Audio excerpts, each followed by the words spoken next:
Bismillah, Assalamualaikum warahmatullahi wabarakatuh. Salam sejahtera untuk kita semua. Adik-adikku sekalian, saya Andi Sudimas Sulaiman, Gubernur Sulawesi Selatan, mengucapkan selamat datang dalam program Smart School Dinas Pendidikan Provinsi Sulawesi Selatan.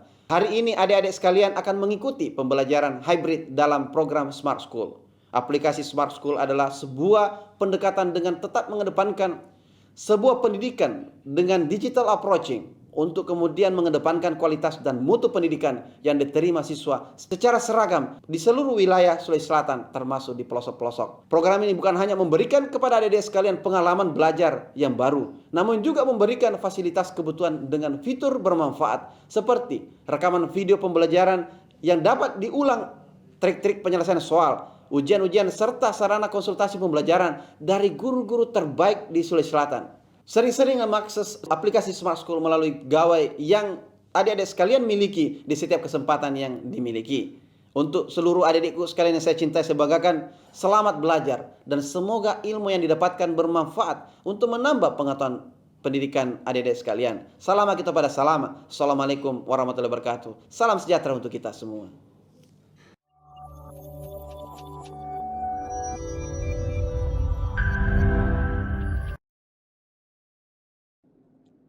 Assalamualaikum warahmatullahi wabarakatuh. Salam Smart School, generasi smart berkarakter cerdas. Ketemu lagi dengan saya, Ibu Eka Rismanita, dalam mata pelajaran matematika.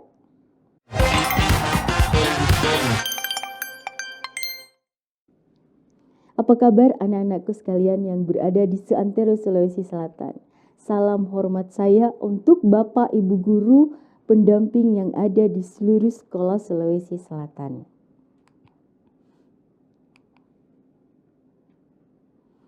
Oke, lipak lotong poleh sengkang, poleh kajang. Lipak lotong poleh kajang, lipak sakbe poleh sengkang. Tetap semangat berjuang untuk pendidikan untuk generasi emas Sulawesi Selatan. Mari kita sama-sama membuka kepala kita, membuka diri kita untuk belajar statistika hari ini. Hari ini kita akan melanjutkan materi statistika. Adapun tujuan dari pembelajaran kita hari ini adalah peserta didik mampu menyelesaikan soal yang berkaitan dengan simpangan rata-rata untuk data tunggal dan data kelompok.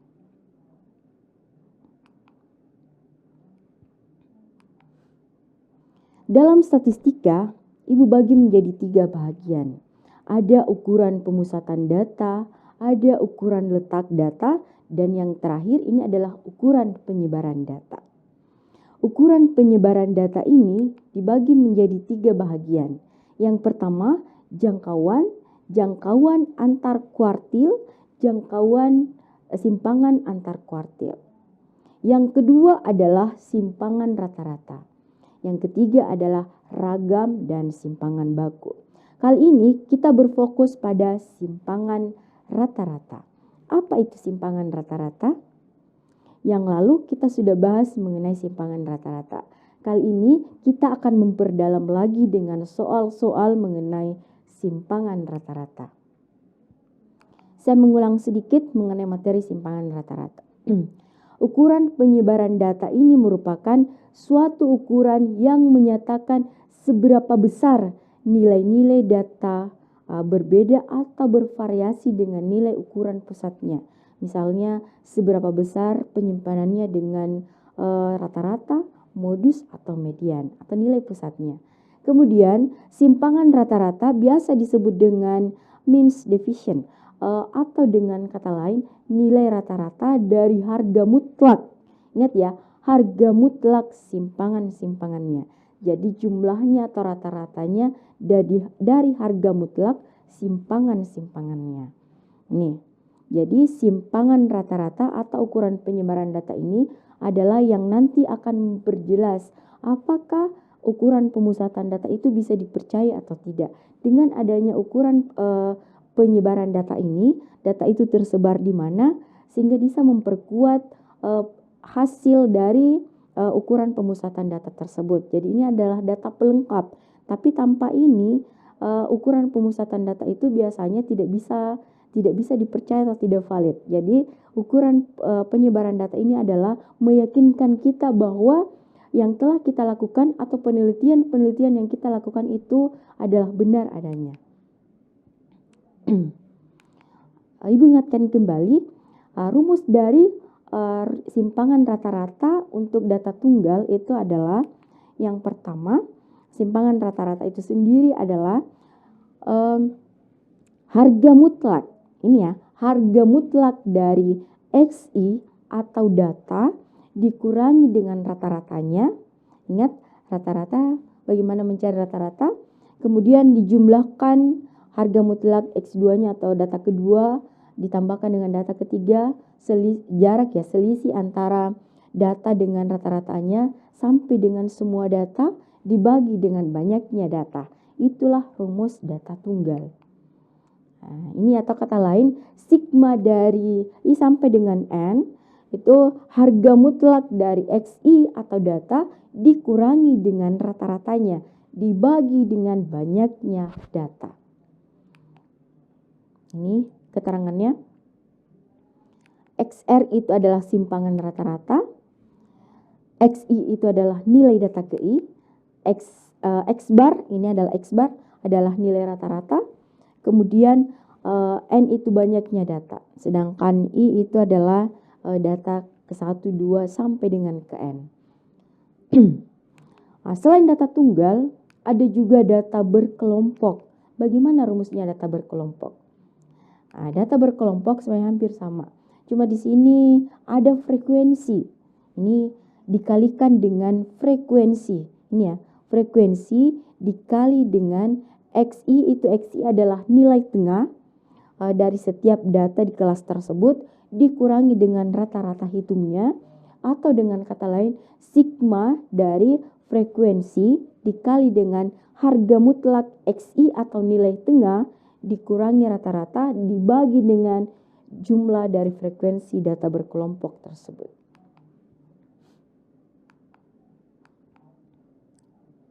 Ini keterangannya. XR, N itu banyaknya data, FI itu adalah frekuensi, XI itu adalah nilai tengah, X bar itu adalah rata-rata, N itu banyaknya kelas. Jadi I itu adalah banyaknya kelas. Kita masuk di soal yang sederhana dulu. Ini soal yang sederhana, misalnya ada soal seperti ini. Diketahui data, ada data 9, 3, 8, 7, 4, 5, 4, dan 8. Pernyataan yang pertama, apakah betul nilai rata-ratanya adalah 6? Yang kedua, apakah betul modusnya 4 dan 8? Yang ketiga, apakah mediannya 6? Yang keempat adalah simpangan rata-ratanya 2. Nah, pernyataannya ini ya. Pernyataan yang benar adalah yang berdasarkan data tersebut adalah bagian A, apakah hanya 1, 2, dan 3 yang benar? Bagian B, apakah hanya 1 dengan 3? Bagian C, 2 dengan 4? Bagian D, apakah hanya 4? Atau bagian E benar semua? Silakan ditulis di kolom chat. Kalau misalnya, Bu, ini jawaban yang benar. Ini kalau soal seperti ini saya yakin anak-anakku bisa menjawab dengan cepat. Kita lihat datanya di sini. 9, 3, kita mengulik soal ya. 9, 3, 8, 7, 4, 5, 4, 8.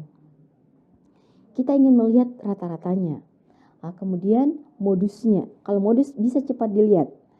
Kemudian mediannya. Kemudian simpangan rata-ratanya. Kita melihat ini. Cara menyelesaikannya yang pertama.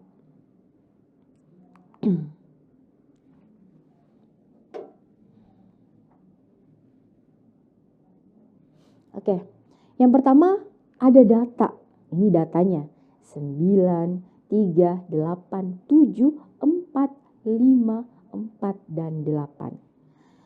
Pernyataan yang pertama, apa betul rata-ratanya 6? Cara menghitung rata-rata adalah jumlahkan semua data dibagi dengan banyaknya data. Nah, kita jumlahkan 9 tambah 3 tambah 8 tambah 7 tambah 4 tambah 5 tambah 4 tambah 8. Dibagi dengan banyaknya data. Berapa banyaknya data? 1, 2, 3, 4, 5, 6, 7, 8. Ada 8. Sehingga di sini ada dibagi dengan 8. Kita jumlahkan 9 tambah 3 tambah 8. Itu hasilnya adalah 48. Mudah-mudahan tidak salah hitung. Dibagi dengan 8, 48 dibagi 8, hasilnya adalah 6. Pernyataan yang pertama benar. Kalau pernyataan yang pertama benar, otomatis yang bisa masuk jawaban A, B, atau E. Ya. Jadi sisa 3 ini. Kalau pilihan ganda sisa 3. Yang kedua, modus. Modus itu adalah data yang paling sering muncul. Data yang paling sering muncul itu ada 2. Pertama 8, kemudian 4. Jadi modusnya benar, 4 dan 8. Oh, ternyata pernyataan yang kedua juga benar. Artinya yang berpeluang benar ini jawaban adalah antara A dengan E. Apakah 1, 2, 3 yang benar atau semuanya benar? Otomatis nomor 3 pasti benar. Mediannya pasti benar. Nah, cara menghitung median itu ibu ingatkan kembali, data itu harus diurutkan dulu dari yang paling kecil ke yang paling besar. Yang paling kecil itu 3. 3 baru 4, 5, 7, 8, 8, 9. Yang mana yang paling tengah? Ternyata yang paling tengah kalau 8 dibagi 2 itu adalah data 45 ya. Ini 5 dengan 7. Ternyata di sini nilainya. Nah, ini. Sehingga mediannya itu adalah 5 ditambah 7 dibagi 2. Hasilnya 12 dibagi 2, 6. Ternyata pernyataan 1, 2, 3 itu benar. Sisa pernyataan yang keempat. Apakah pernyataan yang keempat ini benar adanya atau salah? Kita melihat lagi. Ingat tadi rumus data tunggal untuk simpangan rata-rata. Itu adalah setiap data dikurangi dengan rata-ratanya. Ini dimutlakkan. Artinya dijadikan bilangan positif karena dia adalah jarak. Ingat kalau jarak itu jarak antara nilai dengan rata-ratanya. Artinya dia selalu bernilai positif kalau jarak. 9 dikurangi rata-ratanya 6. Harga mutlak ya rumusnya. 9 dikurang 6. Itu adalah 3. Kemudian yang kedua 3 dikurangi 6. Itu adalah negatif 3. Kemudian 8 dikurangi 6. Itu 2. 7 dikurang 6. 1. 4 dikurangi 6. Itu negatif 2. 5 dikurang 6 negatif 1. 4 dikurang 6 negatif 2. Dan 8 dikurang 6 adalah 2. Ini harga mutlak dari 3. Harga mutlak. Ingat ya, harga mutlak dari negatif 3 itu adalah 3. Jadi dia menjadi positif. 3 ditambah 3 ditambah 2 tambah 1 tambah 2. Ini juga menjadi 2. Menjadi 1. Ini 2 tambah 2. Ternyata setelah dijumlahkan ini hasilnya sama dengan 16. 16 dibagi banyaknya data. Ingat banyaknya data tadi ada 8. Dibagi 8 hasilnya adalah 2. Ternyata simpangan rata-ratanya 2. Pernyataan keempat juga benar. Artinya semua pernyataan ini benar. 1, 2, 3, 4. Sehingga jawaban yang ada adalah bagian E. Semuanya benar. Ini untuk soal yang pertama. Silakan dilihat dulu, dipahami dulu. Ini soal yang kita mulai dari yang sederhana-sederhana dulu. Soal berikutnya. Ini soal angkanya agak tinggi sedikit. Soal kedua. Hasil pengukuran tinggi badan 10 orang siswa. Diperoleh data sebagai berikut.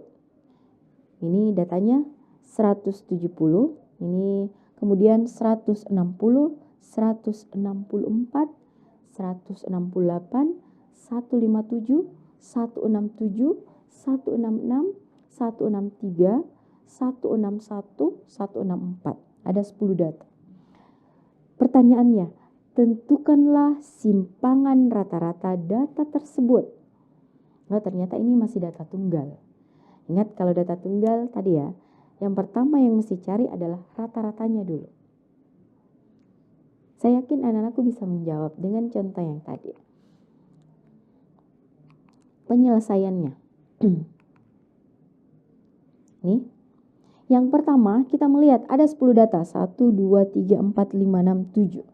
Setelah ini untuk mencari rata-ratanya, ke 10 data ini harus dijumlahkan. Kita jumlahkan, ternyata hasilnya adalah 1630. Ya. 1630. Nah, ini berapa banyaknya data? Ada 10. Sehingga rata-ratanya adalah 1630 dibagi 10, hasilnya adalah 163. Ini adalah rata-ratanya. Ini yang kita akan gunakan untuk mencari simpangan rata-rata. Ingat, simpangan rata-rata rumusnya adalah sigma atau jumlah dari XI. XI itu adalah data dikurangi dengan rata-ratanya. Yang pertama, data yang pertama 170. 170 dikurangi dengan 163.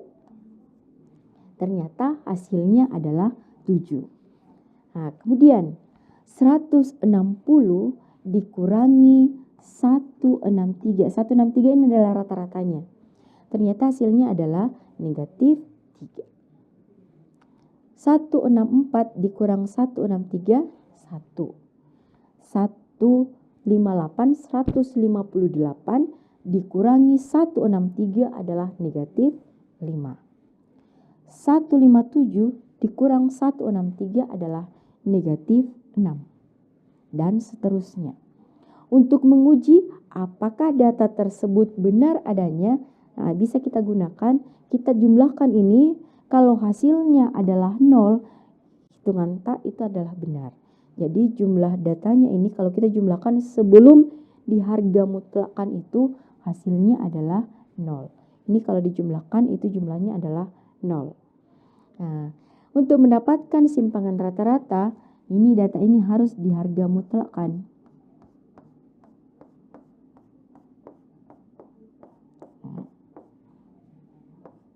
Yang pertama, harga mutlak dari 7 itu adalah 7. Harga mutlak dari negatif 3 itu adalah 3. Harga mutlak 1, harga mutlak negatif 5 adalah 5. Harga mutlak negatif 6 adalah 6. Harga mutlak 4, 4, 3, 3. Harga mutlak dari 0 adalah 0. Harga mutlak negatif 2 adalah 2. Harga mutlak 1 adalah 1. Kalau kita jumlahkan, hasilnya adalah 32. Dari hasil ini yang kita masukkan ke dalam rumus simpangan rata-rata. Nah, sehingga hasilnya ini tadi jumlahnya, ini kan sigma, 32 ini sigmanya. 32 dibagi dengan banyaknya data. Banyaknya data adalah 10. Sehingga 32 dibagi 10 hasilnya adalah 3,2. Inilah simpangan rata-ratanya.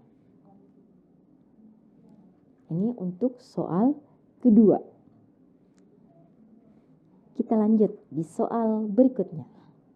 Ini tadi adalah bentuk data tunggal. Kita cari data yang berkelompok. Bagaimana kalau data berkelompok? Disajikan data ulangan matematika sebagai berikut. Ini salah satu soal masuk ke perguruan tinggi. Ini ada datanya, disajikan data ulangan matematika sebagai berikut. Skornya sekian, yang mendapatkan nilai, ini dari soal ya, mendapatkan nilai 40 sampai 49, ternyata ada 1 orang. Yang mendapatkan nilai 50 sampai 59 ada 4 orang. Ini frekuensi ya banyaknya. 60 sampai 69 ada 8 orang. 70 sampai 79 ada 14 orang. Ternyata banyak di sini. 80 sampai 89 ada 10 orang. Kemudian 90 sampai 99 ternyata ada 3 orang. Yang ditanyakan adalah tentukanlah nilai simpangan rata-ratanya. Apa yang harus kita lakukan setelah kita mendapatkan soal seperti ini? Ingat rumusnya simpangan rata-rata data berkelompok. Kita mengulik ini. Nah, Ibu ingatkan kembali rumus dari simpangan data berkelompok itu adalah 1/n dikali dengan sigma dari F atau frekuensi dikalikan dengan harga mutlak nilai tengah dikurangi dengan X barnya atau rata-ratanya. Jadi apa yang mesti kita cari pertama adalah rata-ratanya dulu. Ingat untuk mendapatkan rata-rata itu ada banyak cara. Salah satunya dengan menggunakan rata hitung. Bisa juga dengan menggunakan pengkodean. Nah, ini salah satu cara ya. Salah satu cara yang pertama kita cari dulu rata-ratanya. Yang pertama untuk mencari nilai rata-rata itu yang pertama yang kita harus lakukan buatlah tabel nilai XI atau nilai tengah. Bagaimana cara mendapatkan nilai tengah? Ibu ingatkan kembali, cara mendapatkan nilai tengah adalah batas bawah ditambah dengan batas atas dibagi dengan 2. Ini dijumlahkan. Ditambah dengan batas atasnya dibagi 2. Sehingga 40 ditambah 49 dibagi 2 hasilnya adalah 44,5. Ini nilai tengah. Ini untuk kelas yang pertama. Untuk kelas yang kedua, 50 ditambah 59 dibagi 2 hasilnya adalah 54,5. Data kelas ketiga, 60 ditambah 69 dibagi 2 adalah 64,5. Yang ketiga 70 tambah 79, ini 74,5. Atau dengan cara lain. Cara lain kalau kita sudah dapatkan kelas XI yang pertama, tinggal dijumlahkan dengan panjang kelas. Ingat, cara mendapatkan panjang kelas adalah batas atas selisih dari batas atas atau selisih dari batas bawah. Selisihnya ini sisa dijumlahkan. Gitu ya. Sisa dijumlahkan di sini. Oh, ternyata selisihnya misalnya 10. Sisa dijumlahkan di sini. Oh, ternyata ditambah 10, 44,5 ditambah 10 sama dengan 54,5. Inilah dapat XI. Setelah dapat XI, kalikan dengan frekuensinya. 1 dikali 44,5. Dapatlah 44,5. Yang kedua, kelas kedua 4 kali ini. Dapat ini. Kelas keempat, kelas 1, 2, 3, 14 dikali 74,5. Dapat 1043. Jika seluruhnya dijumlahkan, hasilnya adalah 2950. Ini salah satu cara untuk mendapatkan rata-rata hitungnya. Setelah kita itu dapat jumlahnya, hitunglah rata hitungnya. Ternyata rata hitungnya adalah sigma ini, jumlahnya 2950 dibagi dengan frekuensi kelas, jumlahnya 40. Jadi 2950 dibagi 40 hasilnya adalah 73,5. Ini baru rata-ratanya. Yang dibutuhkan adalah yang di sana ya. Nilai tengah dikurangi dengan rata-rata. Kita tambahkan lagi tabel berikutnya. Setelah kita dapatkan rata-ratanya, diperkurangkan antara nilai tengah ini dengan rata-ratanya, dikurangi dengan rata-rata ya, 73,75. Kita perkurangkan. Saya hapus dulu supaya bersih. Ini dikurangkan dengan 73,75. Ternyata hasilnya sebenarnya adalah negatif ya, negatif 29,5. Tapi di harga mutlakan sehingga hasilnya menjadi positif. 54,5 dikurangi dengan 73,75 hasilnya 19,25. 74,5 dikurangi 73,75 hasilnya adalah 0,75 dan seterusnya. Setelah kita dapatkan ini, kita kalikan dengan frekuensinya. Jadi ini dikalikan dengan hasilnya. 1 dikali 29,5 hasilnya 29,25. 8 dikali 9,25 hasilnya adalah 74 dan seterusnya. Ini dikalikan. Setelah itu kita jumlahkan karena yang dicari adalah sigma. Jumlahkan, ternyata hasilnya adalah 360,5. Ini setelah kita dapat jumlahnya, sisa masukkan ke rumusnya. SR itu sama dengan 1/n. Ingat, n-nya adalah 40. Ini 40. Jadi 1/40 dikali jumlahnya keseluruhan dari F frekuensi dikali dengan harga mutlak dari nilai tengah dikurangi dengan rata-ratanya. Hasilnya 360,5.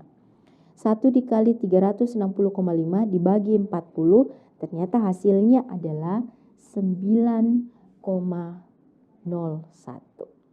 Itu ya. Ini 9,01. Itulah simpangan rata-ratanya. Ini untuk soal ketiga. Kita masuk di soal yang keempat. Ada data seperti ini. Tadi nilai matematika. Sekarang soalnya seperti ini. Tentukanlah min defisiasi dari data berkelompok berat badan berikut ini. Ini data berkelompok tersebut, misalnya gini, pertanyaan seperti ini. Ingat kata lain dari simpangan rata-rata ini ya, kata kerennya. Jadi ternyata yang dicari ini adalah simpangan rata-ratanya. Jadi kalau mendapatkan soal yang seperti ini, ternyata yang dicari adalah simpangan rata-rata. Kita melihat dulu soal. Ini adalah berat badan. Ternyata untuk membaca tabel, belajar membaca tabel, kelas yang pertama 50 sampai dengan 54 itu ternyata frekuensinya adalah 3. 55 sampai 59 frekuensinya 4. Itu ya, artinya ada 4 orang yang berat badannya antara 55 sampai 59. Yang ketiga 60 sampai 64. Ternyata ada sekitar 5 orang. Berikutnya 65 sampai 69 ada 2 orang. 75 sampai 79 ada 4 orang. Ini cara membaca soal. Setelah kita tahu, ternyata seperti ini, yang dicari adalah simpangan rata-ratanya. Apa yang pertama yang harus kita lakukan? Yang pertama, kita buat tabel terlebih dahulu. Ini, yang pertama yang harus kita cari adalah rata-ratanya. Selalu rata-ratanya ya. Caranya sama. Tentukan nilai tengahnya terlebih dahulu. Ingat tadi nilai tengah itu adalah batas bawah ditambah dengan batas atas. Nih, dibagi dengan 2. 50 ditambah 54 dibagi 2 hasilnya adalah 52. Ini kelas kedua. 55 sampai 59 nilai tengahnya adalah 57. Ini salah satu cara untuk mendapatkan nilai tengah selanjutnya ditambahkan dengan panjang kelas. Ingat, panjang kelasnya didapatkan dari selisih antara batas atas yang berurutan. Misalnya gini, 64 dengan 69, selisihnya adalah 5. Sehingga nilai tengah selanjutnya 52 ditambah 5 adalah 57. Itu ya caranya, salah satu cara. Tapi caranya yang paling cepat itu adalah menambahkan antara batas bawah dengan batas atas kelas tersebut baru dibagi 2. Sehingga hasilnya 52. Itulah nilai tengah. Setelah mendapatkan nilai tengah, kita kalikan dengan frekuensinya. Frekuensinya 3 kali 52 hasilnya adalah 156. Kelas kedua 4 kali 57 hasilnya 228. 5 kali 62 310. Kemudian 2 kali 67 164. 2 kali 72 144. Kalau kita jumlahkan seluruhnya hasilnya adalah 1280. Untuk mendapatkan rata-ratanya, hasil dari ini sigmanya dibagi dengan banyaknya data atau frekuensinya, jumlah dari frekuensi tersebut.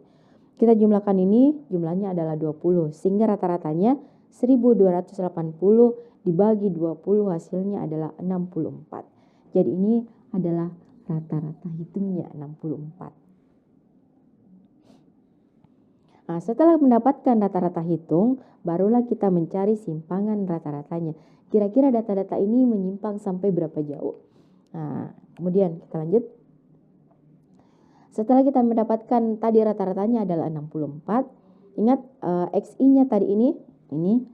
Setelah itu tambahkan 2 kolom itu antara harga mutlak dari XI atau nilai tengah dikurangi dengan rata-ratanya. Yang pertama 52. Ini 52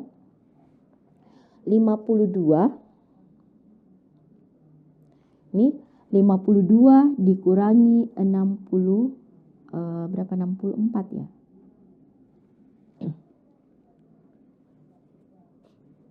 Oke, rata-ratanya ini 64 ya. 52 dikurangi 64 hasilnya adalah negatif 12. Ini, tapi harga mutlak sehingga dia menjadi positif 12 karena dia dimutlakkan. Karena dia jarak antara data XI-nya dengan rata-ratanya. Kemudian kelas kedua 57 dikurangi 64 hasilnya adalah negatif 7. Ini sama dengan 7. 62 dikurangi 64 adalah negatif 2. 67 dikurangi 64 dapat 3. 72 dikurangi 64 8. 77 dikurangi 64 adalah 13. Setelah itu, setelah kita mendapatkan nilai dari harga mutlak XI dikurangi X rata-rata, dikalikan dengan frekuensinya. Ini 3 dikali dengan 12. 3 kali 12 hasilnya 36. 4 kali 7 28. 5 kali 2 10. 2 kali 3 6 dan seterusnya. Setelah kita dapatkan hasil perkalian dengan frekuensi, maka kita jumlahkan hasilnya adalah 148. 148. Hasil dari ini kita masukkan ke dalam rumus simpangan rata-rata. Ingat rumusnya simpangan rata-rata, ini salah satunya 1/n, ingat n-nya 20, dikali dengan jumlah dari perkalian antara frekuensi dengan harga mutlak nilai tengah dikurangi rata-ratanya. Ini ya, 48. Hasilnya adalah 1/20 dikali 148. 148 bagi 20 hasilnya adalah 7,4. Inilah simpangan rata-ratanya. Mudah-mudahan bisa dipahami dulu. Oh, ternyata simpangan rata-rata itu mudah. Ingat, simpangan rata-rata itu adalah mencari jarak ya antara rata-rata dengan nilai-nilai yang ada tersebut. Oke. Untuk soal yang kelima, berikan ada 7 data. Ada 7 data, setelah ini data ini diurutkan. Ini data sudah diurutkan. mulai dari A tambah 1, A tambah 1 ternyata ada 2, A tambah 1, 7, B 9. Yang diketahui di soal yang pertama, rata-ratanya ternyata 7. Yang kedua, simpangan rata-ratanya adalah 8/7. Jadi kita sudah ketahui ternyata rata-ratanya 7, simpangan rata-ratanya adalah 8/7. Yang ditanyakan adalah berapakah nilai A dikurangi dengan B. Apakah negatif 3, 8, 10 atau 16? Ini datanya. Ini data tunggal sebenarnya. Ingat, data ini sudah diurutkan dan rata-ratanya 7. Otomatis nilai yang di bawahnya ini pasti lebih kecil daripada 7. Itu caranya membaca soal ya. Di atasnya 7, ini B bisa saja sama dengan 7, tapi biasanya di atasnya dengan 7. Ini.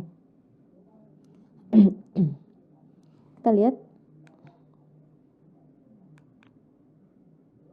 Nah, penyelesaiannya seperti ini. Rata-ratanya yang pertama, kita jumlahkan A ditambah dengan A ditambah 1, ditambah A tambah 1, tambah 7, tambah B, tambah 9. Dibagi banyaknya data, ada 7 data. Sehingga dibagi 7 sama dengan 7. Ingat rata-ratanya tadi adalah 7. Jika kita samakan menjadi persamaan linear, ini A-nya ada 3, 1, 2, 3. Sehingga ada 3A, B-nya ada 2, 2B, 1 tambah 1 tambah 7, 9, tambah 9 adalah 18. 7 dikali 7, masing-masing dikalikan 7, sehingga ini habis 7-nya di sini menjadi 49. Hasilnya adalah 3A ditambah 2B ditambah 18 sama dengan 49. Semua ruas kita kurangi dengan 18, sehingga hasilnya adalah menjadi persamaan 1. Hasilnya adalah 3A ditambah 2B sama dengan 31. Ini persamaan yang pertama. Kita simpan dulu persamaan yang pertama. Kita masuk mencari, ternyata yang diketahui di soal itu adalah simpangan rata-ratanya. Simpangan rata-ratanya ternyata adalah 8/7. Ini ya, 8/7. Ingat, simpangan rata-rata itu harga mutlak dari data dikurangi dengan rata-ratanya. Nah, ini datanya adalah A. A dikurangi 7. Yang kedua, ini 2. Kenapa? Karena ada 2 ya. A tambah 1 ditambah A tambah 1. Ini ada 2. A tambah 1 dikurang 7. Kemudian 7 dikurang 7. Ini ada 2B. 2 kali B dikurang 7. Tambah 9 dikurangi 7. Dibagi 7. Masing-masing punya 7. Sehingga hasilnya adalah ini menjadi disederhanakan, sehingga yang paling sederhana modelnya seperti ini. Negatif 3A ditambah 2B sama dengan 1. Kita dapatlah persamaan yang kedua. Kenapa seperti ini? Ingat, tadi data sudah diurutkan, otomatis data sebelumnya itu adalah lebih kecil daripada 7. Dari persamaan 1 dengan persamaan kedua, muncullah kita bisa gunakan metode substitusi, bisa juga menggunakan metode eliminasi, atau bisa menggunakan matriks. Di sini Ibu menggunakan adalah metode eliminasi. Yang kita eliminasi yang pertama adalah bisa menggunakan misalnya A. Yang saya mau hilangkan dulu adalah A. Sehingga ini habis 2 tambah 2B hasilnya 4B, 31 ditambah 1 32, sehingga B-nya adalah 32 dibagi 4, masing-masing dibagi 4, hasilnya adalah 8. Kita sudah dapat nilai B-nya. Bagaimana dengan nilai A-nya? Sisa masukkan ke salah satu persamaan. Kalau kita masukkan ke salah satu persamaan, 3 dikali A, ini tambah 2B, sehingga B kali 2 itu 3A ditambah 2 kali 8 sama dengan 31. Sehingga hasilnya 3A ditambah 16 sama dengan 31.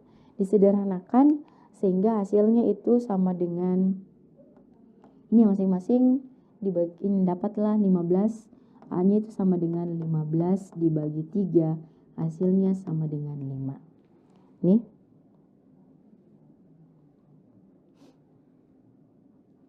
Hasilnya ternyata 5.